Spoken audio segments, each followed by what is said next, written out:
It's 4 o'clock, so we'll call the meeting to order. Angie? Terry Rochba, Here. Dave Vanderbeek, Here. Gwen Veltkamp, here. Renee Popke, April Schaefer, here. Dean Van Marl, Here. Lee Ruvers. Here. Thank you. First order of business is to approve the minutes of the meeting November 19th, 2024. Everyone had a chance to take a look at those. Motion to approve. Motion to approve. Is there a second? I'll second. Thanks, April. Call the roll. Veltkamp, sorry. Yes, sorry. Vanderbeek, Yes. Rochba, Yes. Schaefer. Yes. Ruvers. Yes. Van Marl. Yes. Motion passed. Item 3, consider height and variance for an accessory building at 890 Prairie Trail Road, Brandon Katz.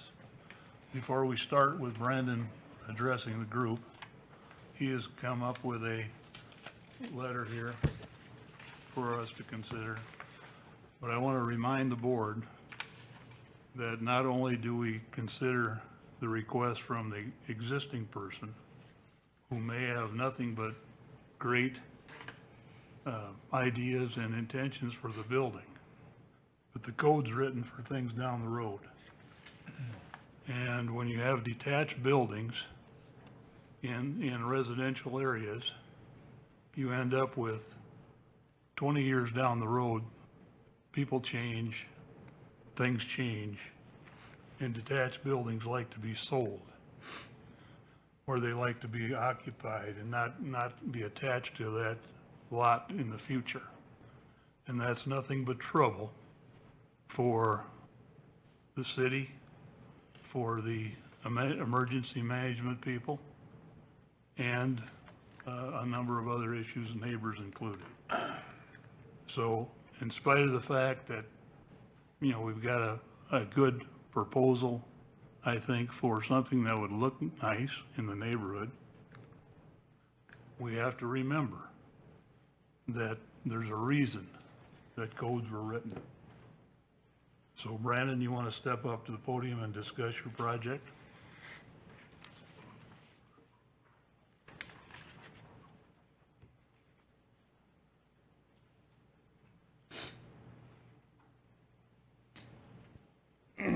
Well, I don't really have anything other to add, other than what I've provided in the letter for you, but I'm happy to answer any questions.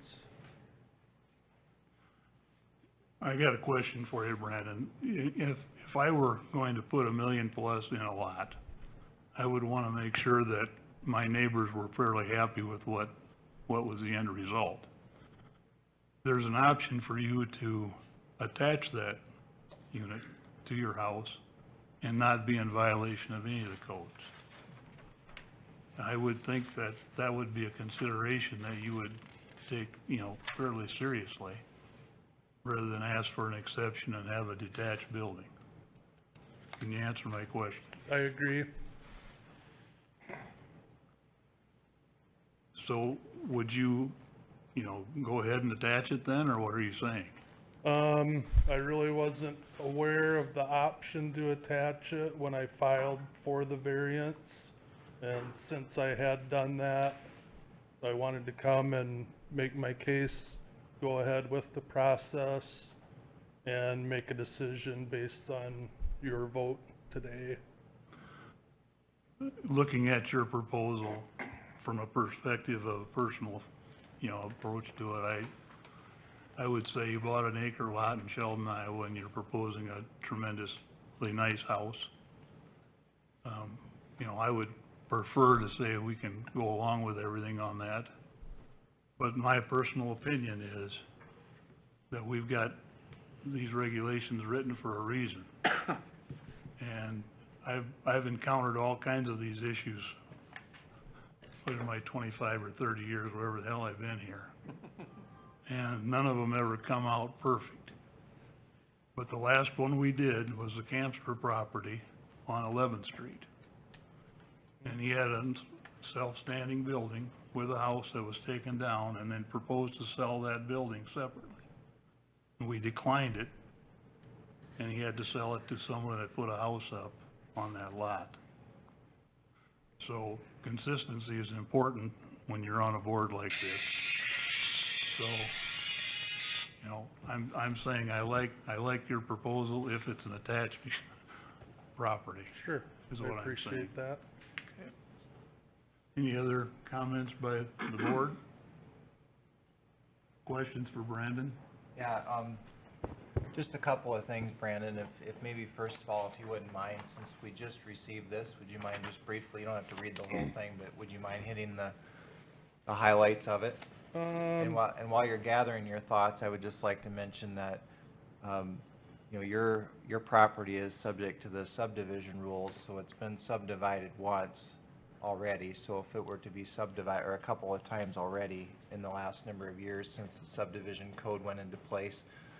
So if you were to, for example, try to subdivide it again, you'd have to go through the whole, you know, platting process. You couldn't just, you know, split the lot because it's been subdivided before, if that makes sense. Mhm. So that's just one thing for the committee to keep in mind, but yeah, if you wouldn't mind just hitting the highlights of Yeah, I of mean, your my letter. basic points, we started off with a bigger shed in mind, got some feedback from the neighbors, cut the size down drastically, not only the footprint, but the height. I think the height's actually within the boundaries of the code as it is now. I've got 4 little kids, growing family. We got a lot of stuff. We'll have more and more stuff as the years go by. I don't think we're asking for a lot, but I appreciate Mr. Broxman's comments as well. And I thank you for your time today to be here and listen to everyone's concerns. Anything else, Sam? No. So clearly, I'll call an ace an ace. Clearly, there's concern that you're going to separate this thing off, and this separate building, which is a garage, which you've shrunk down drastically, and I agree. What are they worried that you're going to use it for? I don't know. Your words, not theirs, your words.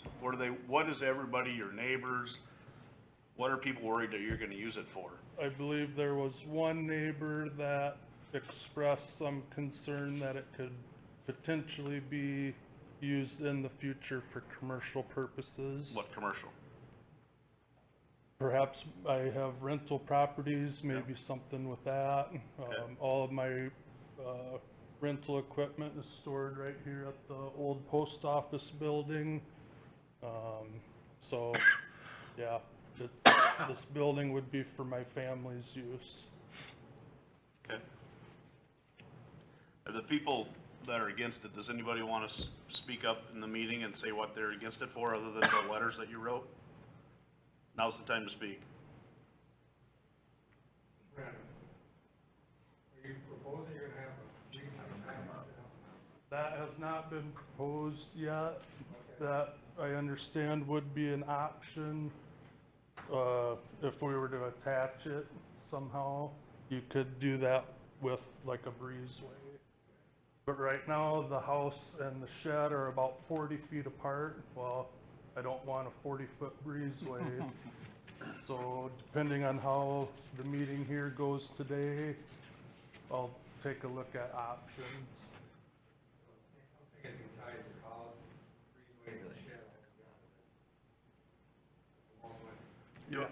Do I understand that if he tied to the breezeway, or excuse me, if he would tie the secondary building to the house of the breezeway, we wouldn't even need to be here. because Correct. it's primary structure. Correct. Unless, yeah, it just needs to meet the setbacks for the Right. property. So the people that have, clearly neighbors are against this, that's fine.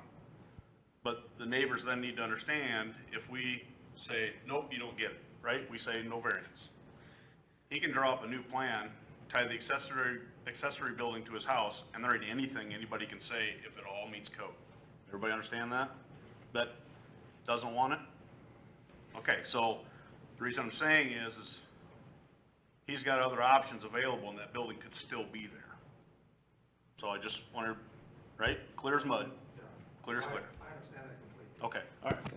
Precedent for Brandon, I think, is that good. Long building. I would agree with you, but that's his choice then too, right? And that's why we wanted to go this route instead. So where on the lot, I don't care, where on the lot, if I like to look north and it's gonna block our view, I don't know. We've got to go up to the podium and address the whole group if you got a question.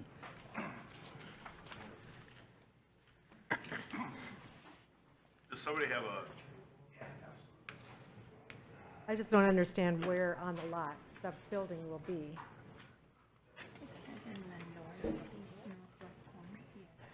That doesn't help me a whole lot. Oh, that's drive, okay. So then, yeah. The So it'll be site right plan is where I look out my window and I can't see the street, or, Sam's got the site plan location for you. The site plan is the fifth link down in the online link. You got that? Okay. I don't. so the garage doors will face north, Mhm. right? Brandon? So do you have a picture of what it's gonna look like now? I agree. There you go. Here's a hard copy right here, say, Brandon.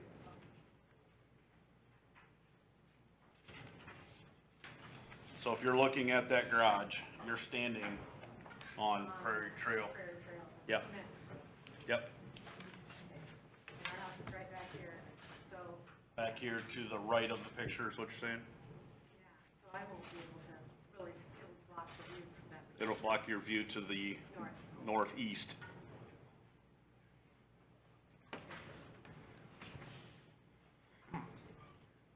So my question is, Well, and, Did you get her name for the record? yeah, yeah. And northeast. did you get her name for the record? No, I have no idea. Tom Van Dyke's wife. Don't forget her first. Ellen? Yeah. so the way that this is proposed, is it, if he attaches it, so this and if he attaches it, same setback, so it would be in the setback? You would have to meet what are the setbacks, Steve? It's 25 and 25 and 8. You could just run through where the front and back is for this. Yeah, correct. So the site plan that was submitted, he's already showing 8 foot on the west property line, so that would be compliant. And on the north, from Prairie Trail Road, it's a 25-foot setback. He's actually proposing 30 feet. Okay. So the building is further back than required on the north, and it currently meets the setback for a principal dwelling of 8 foot. It should be noted that detached accessory buildings per code can go up to 5 feet. So what's being proposed at 8 feet is actually greater than what would be allowed by code for detached. Okay. And he's also committed to having one access point. He's going to have one access point on the Prairie Trail, and I think you've said that you're not planning to back out. You have, your site plan is such that you can pull all the way through, correct?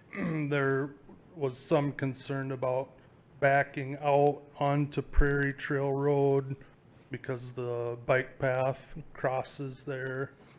So the way we've got it designed, you can pull into the garage, and then when you leave, you back out and the driveway sweeps around wide enough, then you can turn and pull forward. So there wouldn't be any need to back out onto Prairie Trail Road. So it looks like you would have 3 access points onto the gravel. Yep, there's the one access point on Prairie Trail Road, and then the other one on the gravel, and then the gravel also kind of has a horseshoe driveway to the front door.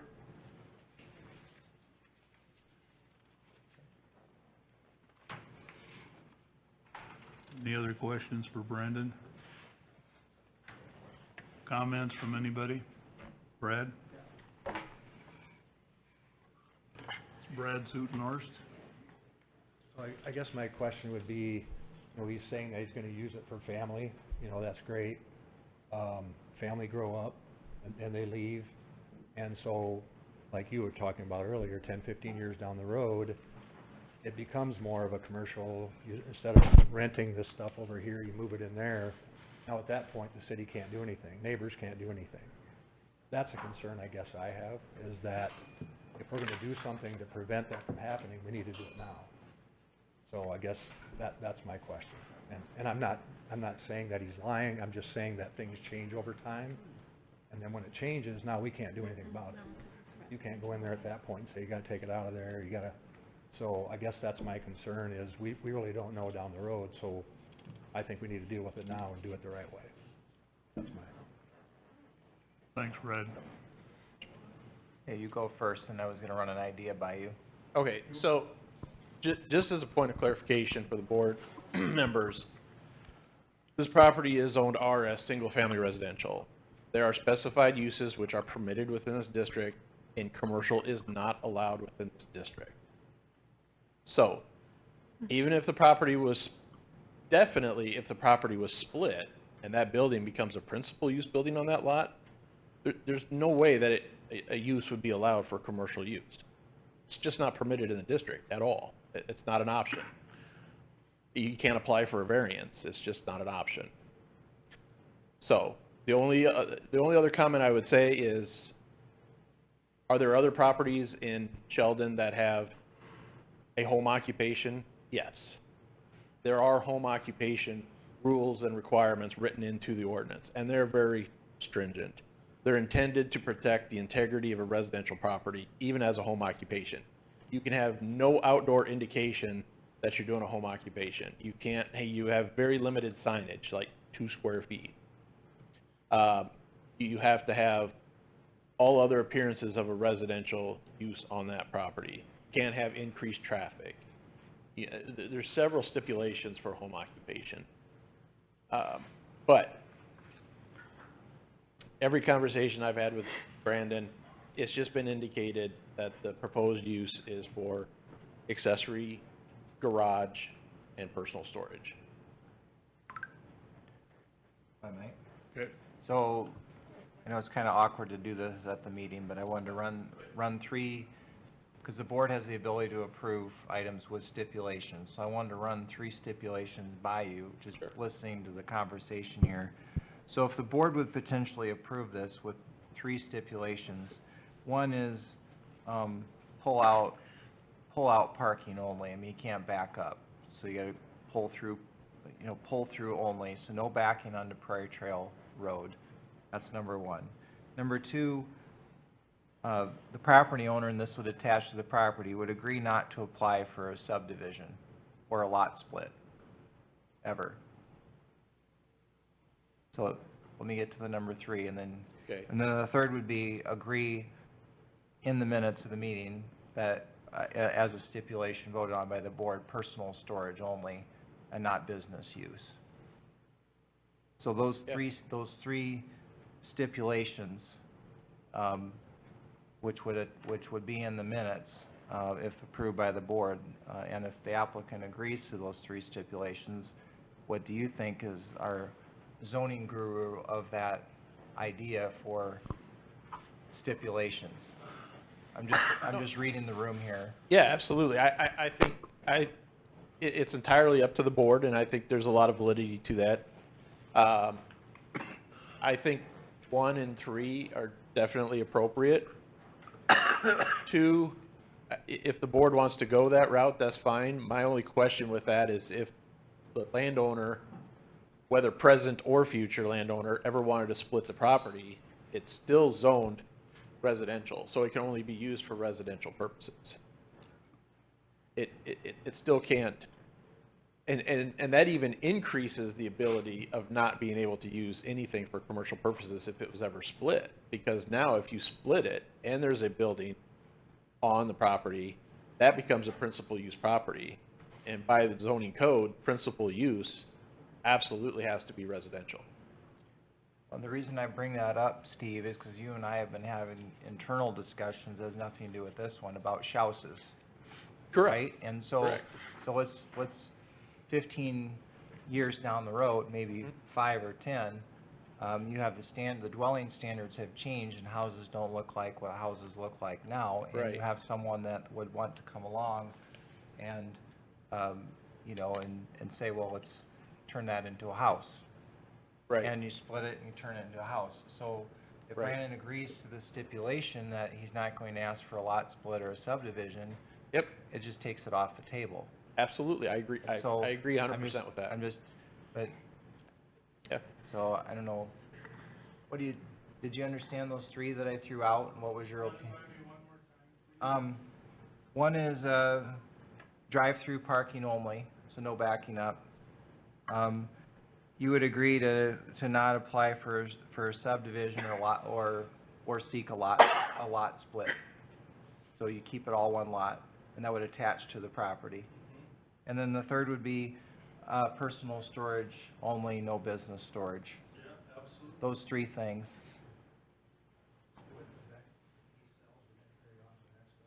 That was my question. Yeah, if I can read. I'm afraid, my knowledge of how abstracting works, you are not going to change the title authorities on that property with an action of this council. It does Yeah. attach to the property. It It wouldn't attached, be in the but abstract it would not be, necessarily, but no. it would attach to the property.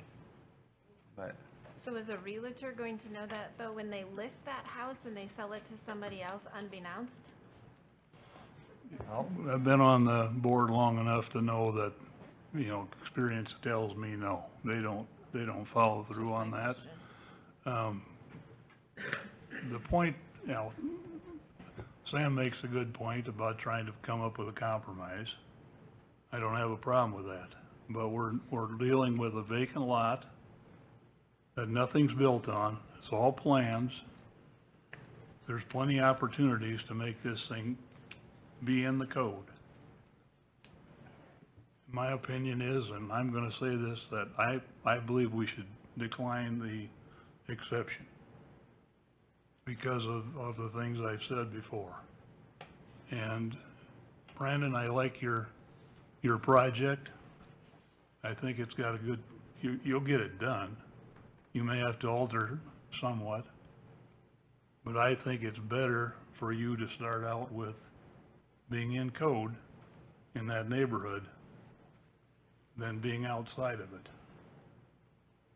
So that's why I'm going to propose that we decline the exception. If his accessory building was 1,200 square feet or less, we wouldn't be here, right? Correct. Okay. Or if it was attached. Right, I'll yeah. make a motion. That is your Yep, So Terry made that motion? correct. Okay. Is there support? I will support, and my reason for that is because I feel like further down the list here, if we had foresight and made that earlier, we wouldn't have another option on the list. So let's Right. come up with a compromise so that Brandon, because it is a beautiful option. Absolutely, and we would love to see it, but let's see what we can do for a compromise to put it in regulation. Call the vote. Rivers, Okay. Samara, It's to decline, right? Yeah. Schaefer, Yes. Belkamp. Yes. Vanderbrock, Abstain? Brockman. Yes. Motion carried. Brandon, hope we can work with you. Thanks for all the work you did. Appreciate it. Item 4, consider variance for protruding sign at 203 9th Street. Mike Oberly, Axes and Irons. Mike, you're here, I believe. Step to the podium, please.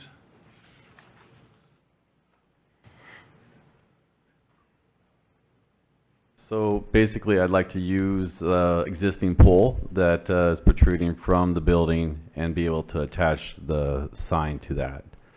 The sign is relatively small. Today, it's a 3 by 3 circle.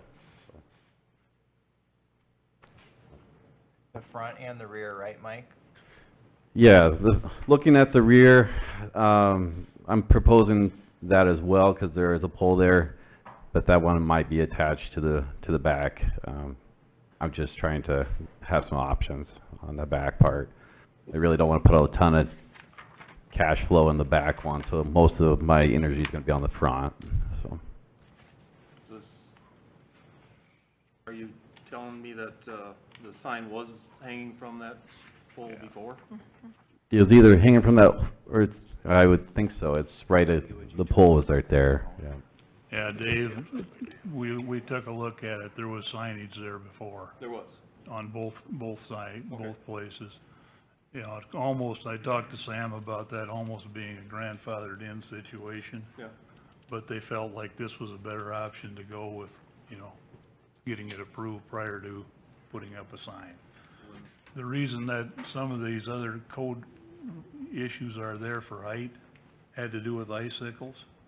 And structural integrity of the sign, if it would fall. Could you know. fall and cause problems for people on the ground, but this is, what I understand of this sign, it's just a narrow sign. It is a narrow sign. It is metal, so I'm going to, it'll be somewhat attached to the building as well, Yeah. for structural integrity. Mike? Go ahead. So can you just take 30 seconds and tell us about your business? I've had a few questions about it. I'm kind of excited when I saw the title of it, so. Yeah, so it's axes and irons.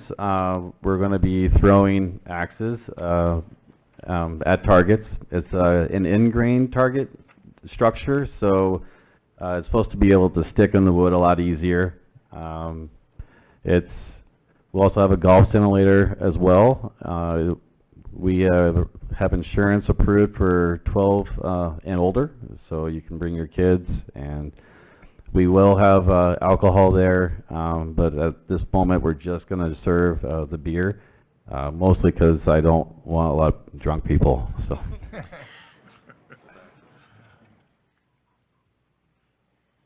When is your tentative open date? I'm hoping in 2 weeks. So, Good luck. thanks. Dave, you made a motion I to did, yes. approve the, I'll second it. Lee second, call the motion. Feldkamp. Yes. Schaefer. Yes. Demaro. Yes. Ruger. Yes. Sandbrink. Yes. Brockman. Yes. Thank you. Item 5, consider special exception for convenience in storing equipment sales at 310 North 2nd Avenue, Les and Dolly Horning. And I think we have Mr. Elgersma here to represent them. It's the old eye clinic building.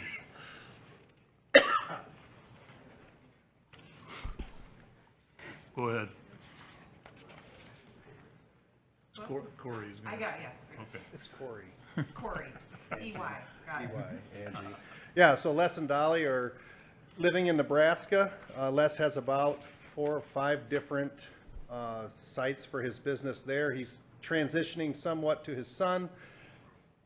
Dolly was Johnson McQueen. She's from here. They're going to kind of work their way back here. Les is going to continue to dabble in his truck and trailer equipment sales.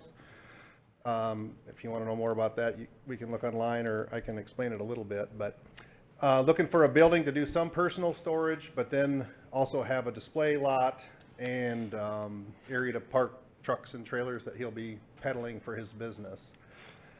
The building that is existing there, they'd like to put a 50 by 80 building to the south of it.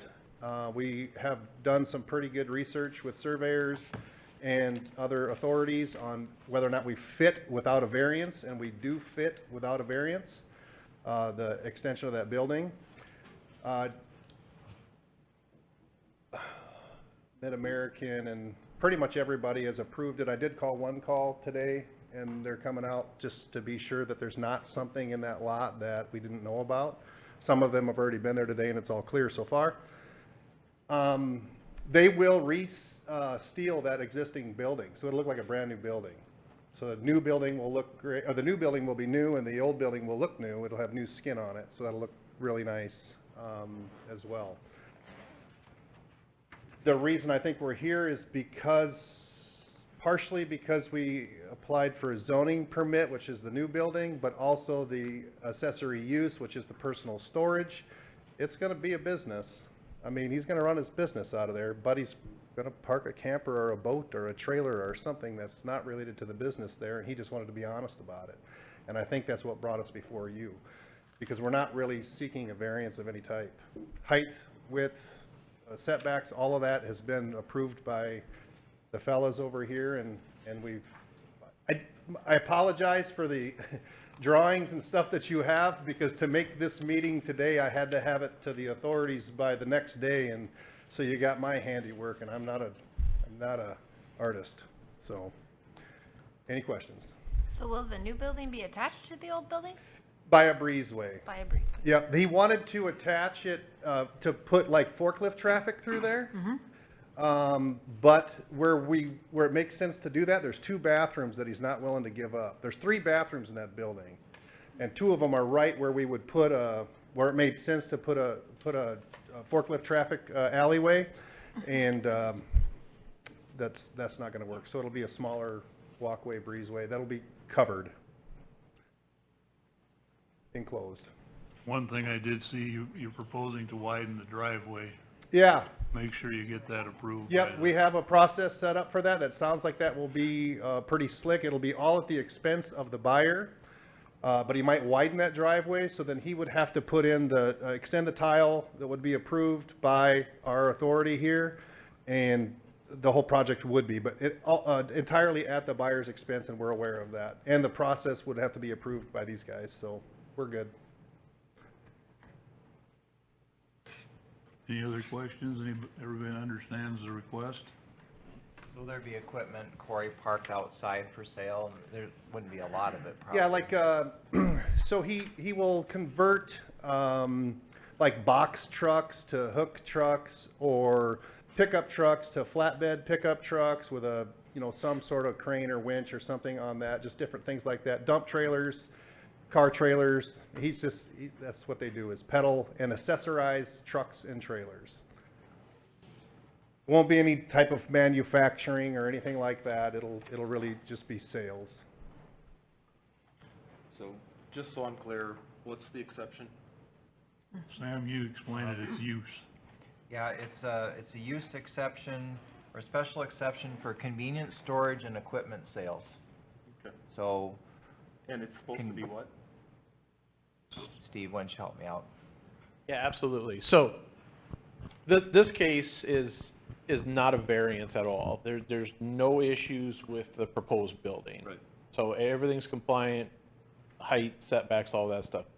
We're here today for special exception use, so we're talking about strictly the use of what they want to use the property for. In every district, there's permitted uses, and then there's a list of special exception. Both equipment sales and convenience storage fall under special exception.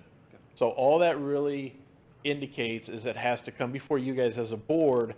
If you want to put any special requirements or conditions on those uses, you're entitled to. If you want to approve the project as presented, you're entitled to do that too. Okay. But just by the nature of what they want to do on that property in the AC zoning district, they're required to come before this board to ask for a special exception use permit. Okay. I need a motion. Thank you. Dean? Second. Second. Call the roll. Andrus, Yes. Elkamp, Yes. Schaefer, Yes. and Morrow, Yes. Rivers, Yes. Brockman. Yes. Motion approved. Thanks, Corey. Item 6, consider variance to convert an accessory shed into a primary structure. Aaron Dvorak, and Sam and I took a look at this property. I don't know if anybody else drove to it. Access is strictly through the alley, and it's attached to a property with a house now. And I believe you bought the properties as one, and then improved them. Yep. And so go ahead and fill us in some more. So, I purchased both properties in 2004. Actually, I was only interested in the building, because it's fairly close to where I lived. And it was an estate sale that belonged to Arnie Vandenhall originally. Arnie is the one that combined the properties. The the property in question was a separate property from, I think 1990, or 1988, all the way back to, you know, the dawn of time. Then Arnie, from what I understand from Bryce Mosier, because Bryce Mosier lived right next to there, he was kind of, there was weeds growing up back there and the people weren't taking care of it. There was a old fence in there and stuff. So Arnie bought the property in 1988 and, because it was adjoining his property. When I went to buy the property, the estate was settled through his children, I think Kurt, and I forget what the daughter's name was. They wanted to sell them together with the understanding because they lived out of town. Both places had been sat empty for several years. Arnie had been dead for several years, and they were paying the electricity on the place and everything, and so they were just wanted a quick sale, and they didn't even take much stuff out of the house. Basically, their family heirlooms, and left everything else. There was silverware in the drawer when I bought the house, and so they wanted to sell them together. We get into 2009, 2010. I was concerned about the condition of the building. I didn't run pictures off. I got them on my phone, but I forgot to run pictures of the condition of the building. But there was rafters that were breaking. We had some snow load prior to 2011, and I was concerned about the integrity of the building and falling on my vehicles. So in 2011, the initial intent was to just replace the flat roof. It was a flat monoslope roof, and there was 4 poles in the middle of the building holding the roof up. So my initial intent was to replace the rotten lumber and just put rafters, and actually a friend talked me into raising it some to give it a higher ceiling, just for, you know, to make the place more valuable. So I did add, I think, about 4 feet to the building. When I did that, Bryce Mosier was concerned about the height of the building, and at that point, when I was talking about doing this, and at that point I came to the city and talked to Scott Winya, and he asked some questions. He said, "Are you changing the footprint of the building?" And I said, "No, it's actually a 2x6 construction. It's not a pole barn building. It's a 2x6, which it was 2x6 construction prior. So I didn't change the way the building was built. But it sat on a concrete footing. So everything is on the exact same footing as it was. In fact, the door openings are still in the same. The doors were 16 foot wide before, they're 16 foot wide now. I didn't change anything there. So when I talked to Scott Whitney, he said, well, if you're not changing the footprint and you're leaving a wall, that would be considered a remodel, and that no permitting would be required at that point. And so then I questioned him about the height, because that's why we went into City Hall to talk to him about that too. And they said, well, a legal garage can only be, I believe it was 18 feet at the time. But Scott said, you have a non-conforming building that's grandfathered in, so he says, I don't have any piece of paper I can look at to tell you how high you can go. So, I mean, his direct quote was, as far as I'm concerned, you can go as high as you want to, is what he said at that point. Because it was a non-conforming building, he didn't have a schedule to show a certain building can be a certain height. So, went ahead and added the extra height to it as I did the remodeling. I do have some pictures that shows there was, like, say, there was rotten wood and stuff. So, cut to the chase, that building was a separate piece of property, and I have an abstract for that piece of property. I understand the zoning was changed after I purchased it for that building, because I bought it in '04. And so the fact that the house was there is just kind of incidental. I mean, they were never tied. The building always had its own electric service. It's got its own gas service. You know, they just happen to be touching each other. So at this point, I outgrew the building, and I'm looking to sell the building. So as a separate parcel that always, actually always had been, and is still, like I said, I pay property tax on that piece of property separately, and so that's where we're at with it. The building remodel looks good, looks very nice. But it's an orphan. If we allow this, it's going to be an orphan property. And I had a complaint from one of the people involved in EMS. There's no identifying numbers on that building. So if people are there and there's a problem, fire, police, whatever, there will not be any identification. That's a problem. And so, unfortunately,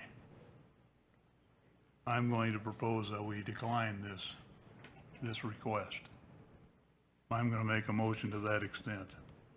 I would like to say that you're not stuck with the property, but I think as it's written, the zoning and the code requires us to say no.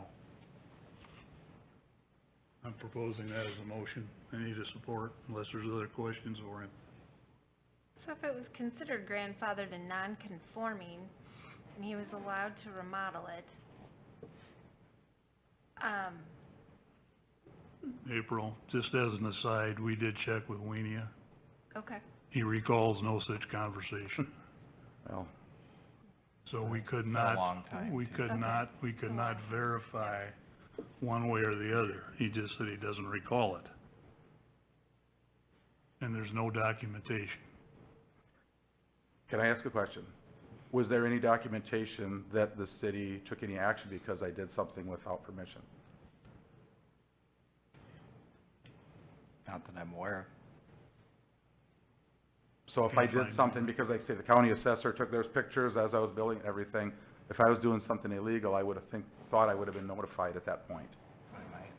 Go ahead. So, you really have, and if you guys had a chance to read what I linked to, you really have two separate issues. The lack, and you've been very candid with me. You came in here and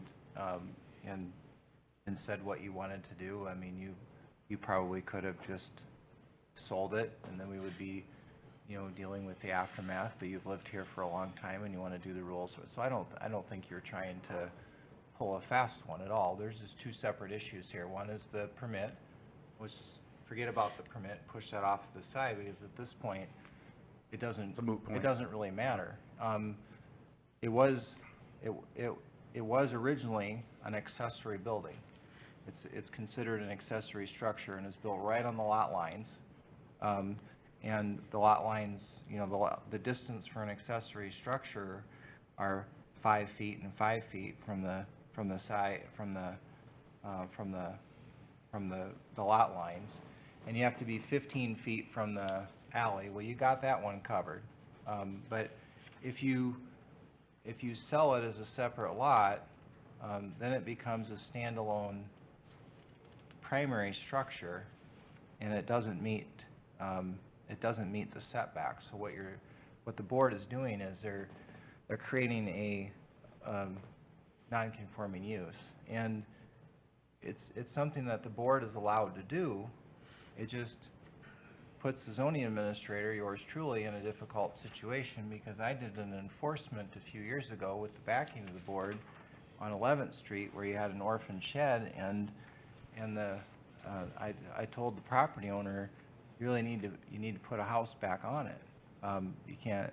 That was a little bit different because there was some potential residential use possibly that could happen in the shed, but we didn't want, and neighbors didn't want to standalone shed in the neighborhood. That was also a bigger lot, and you could easily put a house on the front of it. So it's a difficult decision for the board to make, but I think you need to separate you as a board need to separate the permit issue from the issue at hand. And the issue at hand is you're permanently creating a lot that will have standalone storage, and then whoever the new owner is would have to then commit that it'll only be personal storage. But if it's personal storage that's coming in from somewhere else, and over time it could turn into business storage. We've heard that discussion just in the same meeting, right? So it just creates a set of issues. Now, there are other examples in town, and we just had recently on Thorman, if you remember the variance you granted on Thorman last fall, or a few months before that, there was the Mount property. Remember, there was two separate lots there, and we asked them to commit to not platting off and selling that other, you remember that? So there are other examples where you have sheds that are separately platted, but that doesn't mean that they should be sold off where somebody else can come in and use them unless they come to the board and ask. Steve, anything to add to what I just said? No, I think you summed it up well. The only thing I would add is, in my opinion, what makes this difficult is if this were to be split and sold off individually, you're creating a lot that has no street access. The lot is entirely only accessible by an alleyway. In the code, it says every residential property needs to have frontage on a public street. And part of the reason for that too is access to utilities. So the current building, to my understanding, does not have water or sewer to it. If they wanted water or sewer, they either have to run through a yard out to Fifth or down the alley to the other street, depending on where utilities are available. But that's why residential properties are platted per subdivision code with having frontage on a public street.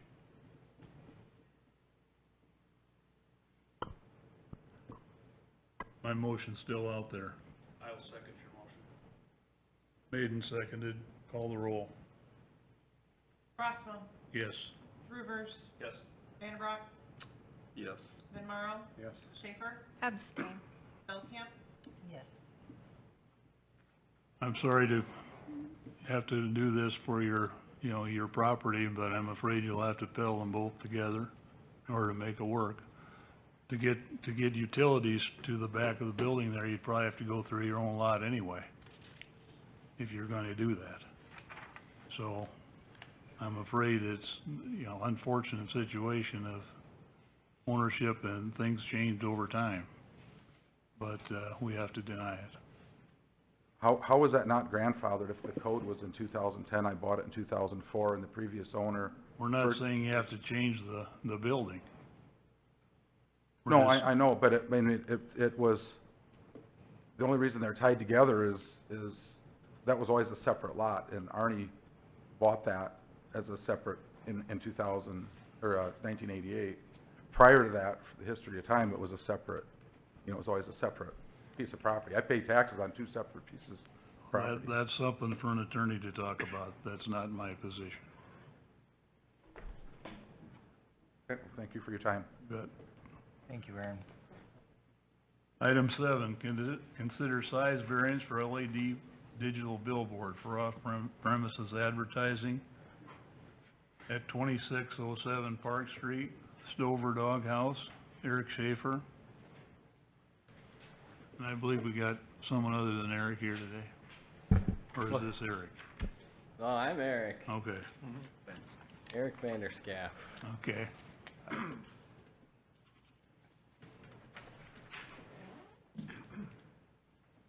All right, we made it.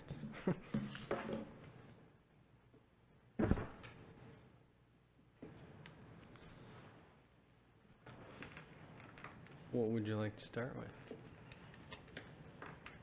If you want me to, I'll start. Okay.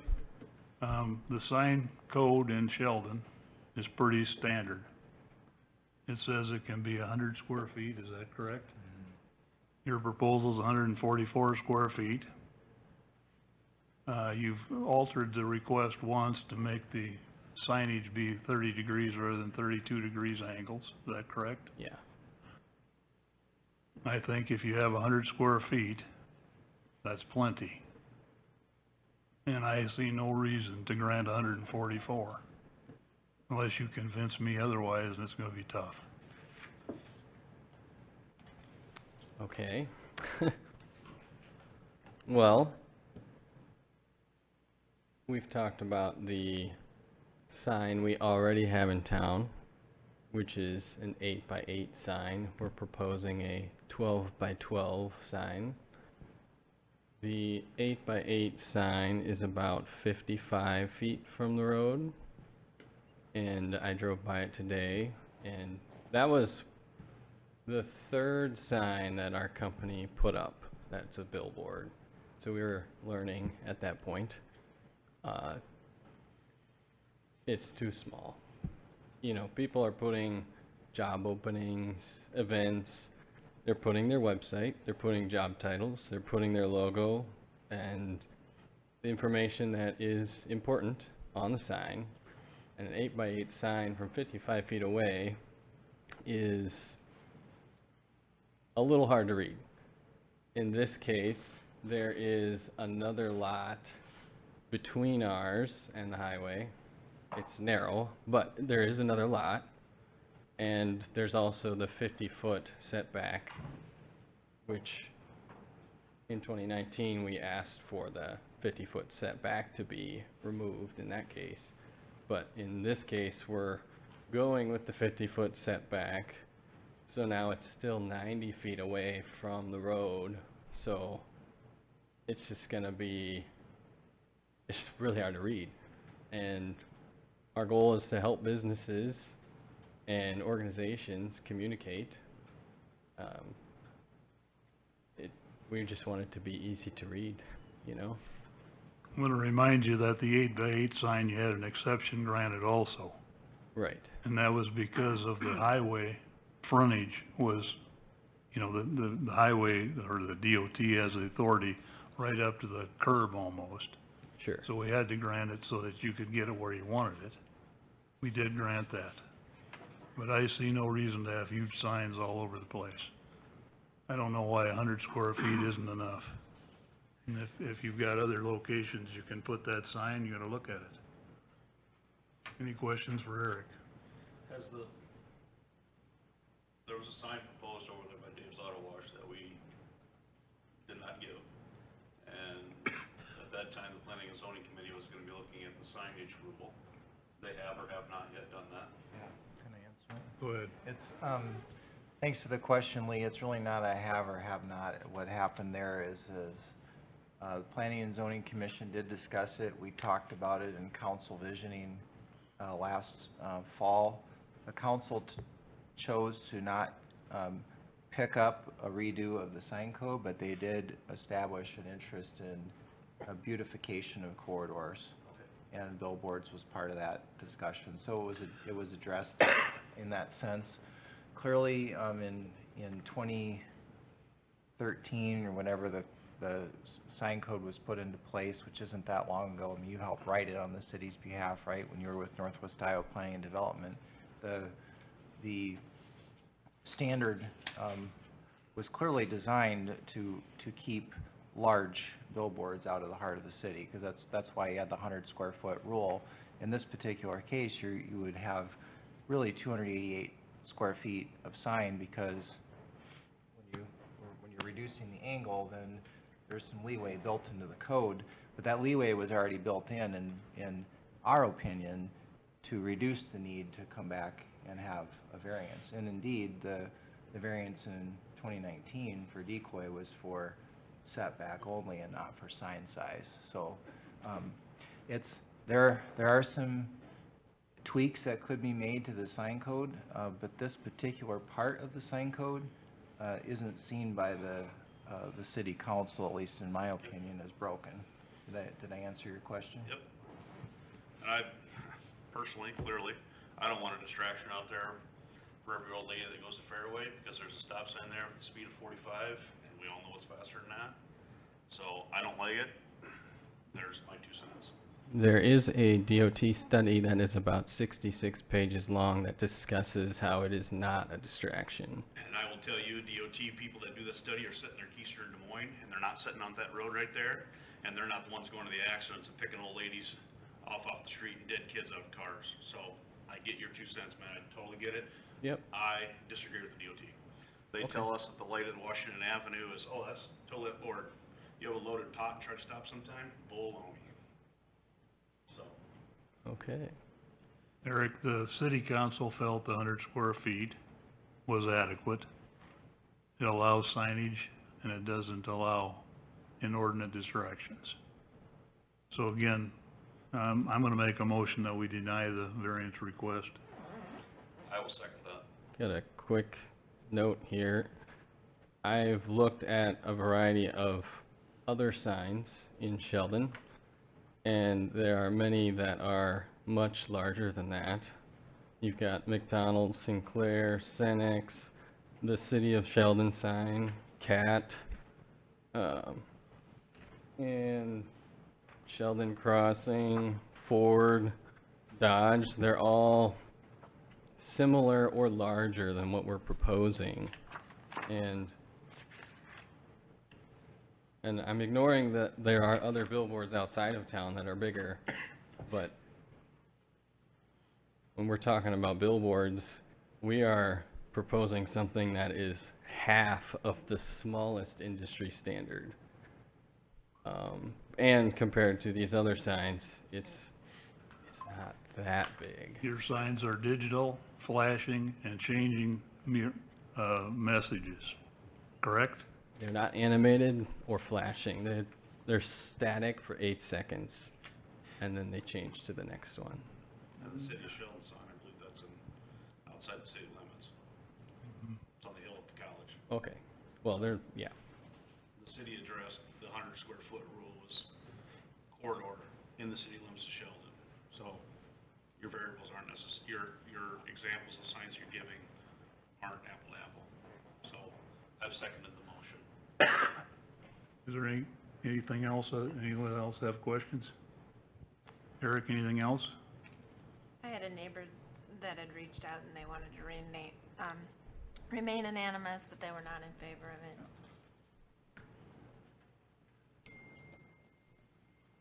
Angie, call the roll. Croswell, Yes. Vandenbroek, Yes. Ruvers. Yes. Schaefer, Yes? Belkamp. Yes. Ben Marrow. Yes. Motion carried. Eric, 100 by 100. Thank you. Thank you. 10 by 10. 100 by, okay, sorry. Yeah, made a mistake. Number 8, board member comments and city manager's report. Nope, Or no more reports? nope, unless you want me to invent one. No. Need a motion to adjourn? So moved. Seconded. Call the roll. Ruvers. Yes. Ben Marrow. Yes. Schaefer. Yes. Belkamp. Yes. Vandenbroek. Yes. Croswell. Yes. We are adjourned. Thank you.